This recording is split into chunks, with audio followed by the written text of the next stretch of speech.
Hello guys, ഇന്ന് നമ്മുടെ work വരുന്നത് പുറത്തൊരു GD റിവർലാൻഡിൽ ഫുള്ളി എൻഗേജ്മെന്റ് ആണ്. അപ്പോൾ ഇന്ന് നമ്മൾ കാറ്ററിംഗ് ആയാലും ഫുഡ് ആയാലും ഇവന്റ് ആയാലും മൊത്തത്തിൽ നമ്മൾ അടിപൊളിയാക്കി ചെയ്തിട്ടുണ്ട്. അപ്പോൾ നമുക്ക് എന്തായാലും കസ്റ്റമേഴ്സിന്റെ റിവ്യൂ ഒന്ന് കേട്ടോ. അങ്ങനെ ഉണ്ടായിരുന്നു സൂപ്പർ ആയിരുന്നു. വിചാരിച്ചതിനെക്കാട്ടി അടിപൊളിയാണ്. ഫുഡായാലും ഡെക്കറേഷൻ ആയാലും. ഇന്നത്തെ വർക്ക് എങ്ങനെ ഉണ്ടായിരുന്നു?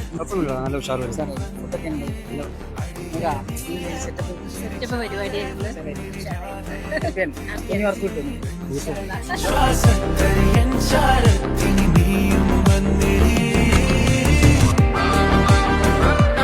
എന്താ പേര്?